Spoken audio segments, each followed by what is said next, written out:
दोस्तों यहाँ पर हम सीखेंगे कि किस तरीके से बिना फार्मूला लगाए हम अपने डेटा का टोटल, एवरेज और काउंट आदि सारी चीज़ें निकाल सकते हैं। हाँ, बिना फार्मूला लगाए हम कैसे निकाल सकते हैं। तो यहाँ पर देखते हैं अपने डेटा को कि किस तरीके से। यहाँ पर मैं आपको पहले सम फार्मूला के थ्रू वैल्यू को निकाल कर दिखाता हूँ और फिर ये बताता हूँ कि किस तरीके से हम विदाउट फार्मूला लगाए इसे निकाल सकते हैं। सो यहाँ पर देखते हैं sum and this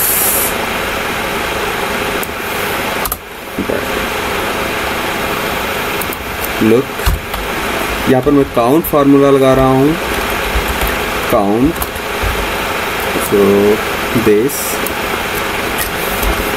and यहाँ पर मैं एवरेज फार्मूला लगा रहा हूँ,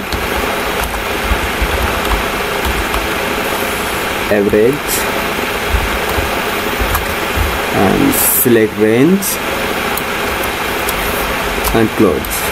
now यहाँ पर मैं काउंटा फार्मूले का यूज कर रहा हूँ, काउंटा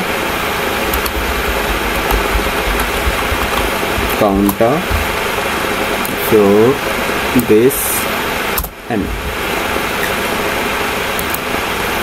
इस तरीके से यहाँ पर मैंने कई सारे फार्मूला लगाए अपनी वैल्यूज को निकालने के लिए।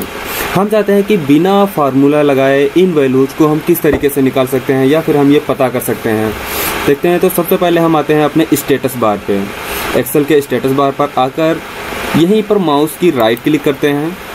राइट क्लिक करने के बाद यहाँ पर आपको टिक दिखाई दे रहे हैं, एवरेज, काउंट, न्यूमेरिकल काउंट, जिन पर हमारा ये टिक नहीं लगा हुआ होता है, जिन फार्मूलों का हम यूज़ करना चाह रहे हैं। जैसे हमें न्यूमेरिकल काउंट करना है, मिनिमम नंबर देखना है, मैक्सिमम नंबर देखना है और सम देखना है, सम करना है। तो हम किस तरीके से लगाएंगे, यहाँ पर हमने इनको टिक कर दिया। अब आपको करना क्या है कि हम बिना फार्मूला लगाए किस तरीके से पता कर सकते हैं वैल्यू कि हमारी इतनी वैल्यू हुई। तो सिंपल सा है कि हम उस वैल्यू की रेंज को, उस डेटा की रेंज को हम सिलेक्ट करते हैं।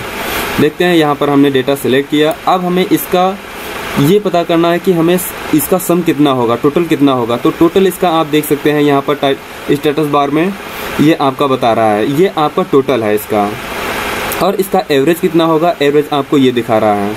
जो एवरेज आपको यहाँ पर एवरेज फार्मूले के थ्रू प्राप्त हो रहा था, वही एवरेज हमें यहाँ पर भी प्राप्त हो रहा है विदाउट फार्मूला लगाए, ओनली सिलेक्ट करने से। यहाँ पर देख लेते हैं न्यूमेरिकल काउंट। न्यूमेरिकल काउंट हमारा इस नंबर का कितना 8 था। तो हम यहाँ पर देख लेते हैं न्यूमेरिकल काउंट क्या है इसका 8 यहाँ पर भी आपका दिखा रहा है। तो दोस्तों इस तरीके से आप बिना फार्मूला लगाए मिनिमम नंबर, मैक्सिमम नंबर और सम फार्मूला यानी कि टोटल पता कर सकते हैं।